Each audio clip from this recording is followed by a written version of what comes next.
Assalamualaikum warahmatullahi wabarakatuh. Salam sahabat pijar, salam para pencari jalan keluar.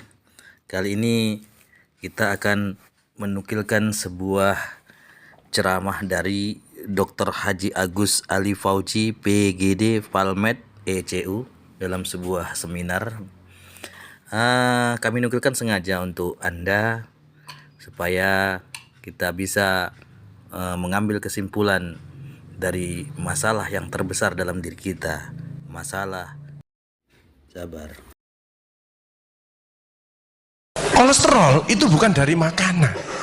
Sekali lagi saya tekankan untuk bapak-bapak, jangan takut dengan makanan, karena makanan hanya 20%.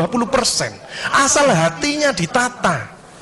Penyakit diabetes, darah tinggi, semua itu sumbernya dari hati. Kalau hatinya tidak ditata, tidak bisa.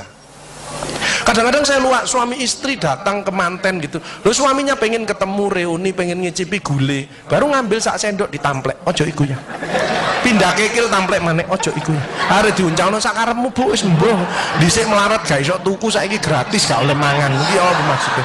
Ternyata suaminya kena diabetes, kolesterol, darah tinggi, itu bukan karena sate dan kekil, karena jengkel sama istrinya ya.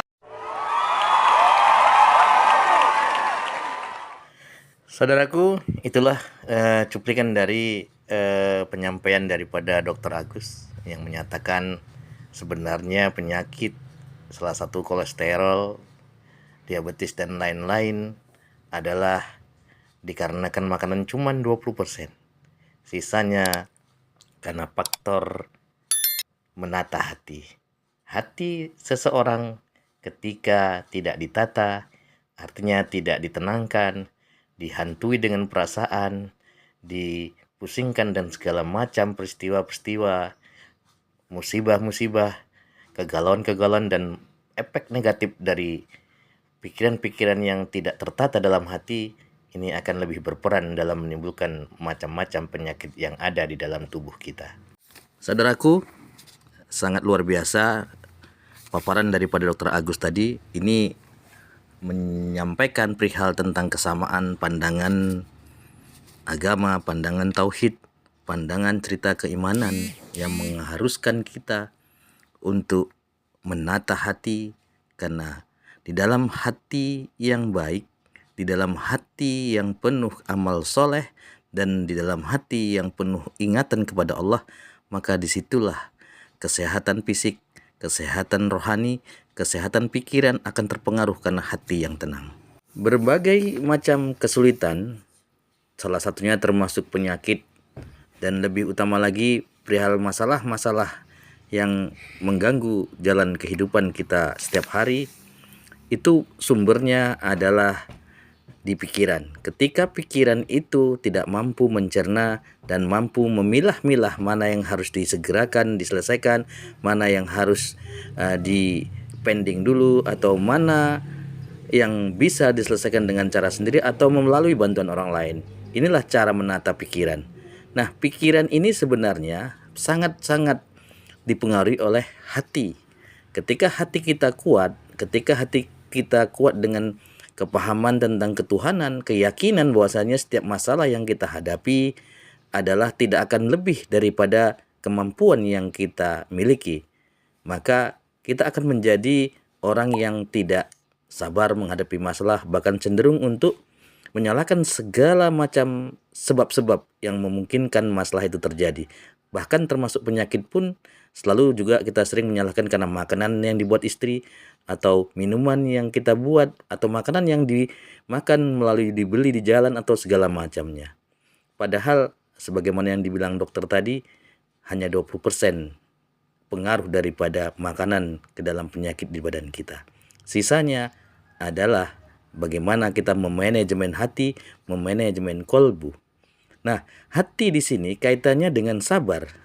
Tentunya kalau kita memiliki kepahaman bahwasanya ada upaya Tuhan di dalam memberikan pertolongan adalah melalui jalan tingkat kesabaran seseorang.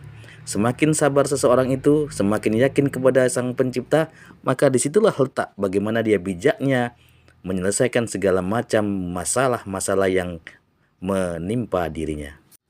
Saudaraku, di dalam Al-Quran Allah menyampaikan sebuah ayat yang menyatakan sesungguhnya Allah berserta orang-orang yang sabar. Untuk itu, sabar itu sesungguhnya suatu topik yang penting yang harus dimiliki oleh setiap individu untuk mengkaitkan dengan kolbu, mengkaitkan dengan ketenangan batin, mengkaitkan dengan ketenangan cara berpikir, sehingga ketika orang memiliki kesabaran akan dilatih untuk berusaha tenang ketika menghadapi sebuah masalah. Bersabar itu merupakan ciri orang-orang yang menghadapi berbagai kesulitan dengan lapang dada, kemauan yang keras, serta ketabahan yang besar. Karena itu, jika kita tidak bersabar, maka apa yang bisa kita lakukan? Saudaraku, apakah Anda memiliki solusi lain selain bersabar ketika Anda menghadapi masalah? Dan apakah Anda mengetahui senjata lain yang dapat kita gunakan selain kesabaran? Kalau panjenengan pengen bahagia, tidak sakit-sakitan, sweetness, bahagiakan orang lain, kau akan bahagia. Saudaraku, kuncinya bahagia. Bahagia itu letaknya hanya ada di dalam hati. Maka ketika hati sudah bahagia, yang awalnya dibarengi dengan kesabaran, keinginan untuk menyelesaikan masalah-masalah dengan cara berpikir yang positif, dan tahu bahwasanya selalu ada pertolongan Allah, maka kesabaran akan menjadi suatu keyakinan. Dan keyakinan itu akan membawa ke sinyal hati, sehingga hati akan menjadi tenang bahwasannya segala macam yang terjadi ini adalah ada ukuran, ada perlindungan, ada solusi yang dibuat Allah. Ketika sekarang kita menjalani suatu masalah, baik penyakit atau masalah sehari-hari, itu hanyalah tugas kita untuk menjadi wayang yang harus melakoninya. Dan solusinya selalu Allah sampaikan, selalu Allah berikan kepada kita yang meyakini di dalam hati yang tenang. Di situ juga ada kesabaran, maka Allah sebagai penolongnya. Sahabat pijar yang berbahagia, seseorang yang memiliki ladang gembalaan dan lapangan yang selalu ditimpa musibah, setiap kali selesai dari satu kesulitan yang lain selalu datang mengunjunginya. Meski demikian, ternyata ia tetap berlindung di balik perisai kesabaran dan mengenakan tameng keyakinan kepada Allah. Demikian itulah orang-orang mulia dan terhormat bertarung melawan setiap kesulitan dan menjatuhkan semua bencana itu terkapar di atas tanah gembalaannya. Saudaraku, bersabarlah karena Allah. Dan sebaiknya Anda bersabar sebagaimana kesabaran orang yang yakin akan datangnya kemudahan, mengetahui tempat kembali yang baik, mengharap pahala, dan senang mengingkari kejahatan.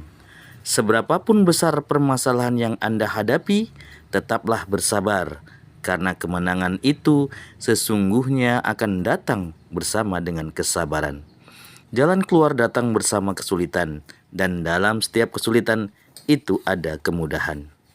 Saudaraku, saya yakin Anda punya kemauan yang keras untuk mencari jalan keluar bagaimana menghadapi masalah, dan hari ini kita tahu persis cara menghadapinya.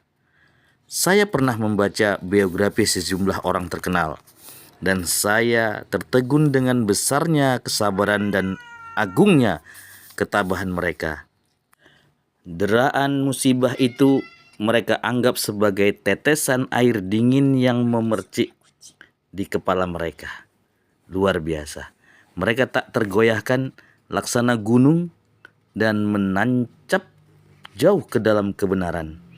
Dalam waktu singkat, mereka dapat melupakan semua kesedihan itu dan wajah mereka kembali berbinar-binar menyorotkan cahaya kemenangan. Bahkan ada satu di antara mereka yang tidak hanya cukup bersabar, namun justru menghadang semua bencana itu dan berteriak lantang di hadapan musibah-musibah itu sambil menyatakan tantangannya. Datanglah saya akan bersabar. Datanglah, pasti saya menang. Insya Allah, mudah-mudahan bisa bermanfaat untuk kita semua. Mudah-mudahan kita selalu sabar dan menata hati untuk menyembuhkan penyakit hati kita, menyembuhkan penyakit fisik kita, dan menyembuhkan berbagai macam bencana atau masalah yang ada di hadapan kita dengan cara yang sebaik-baiknya. Terima kasih. Wassalamualaikum warahmatullahi wabarakatuh.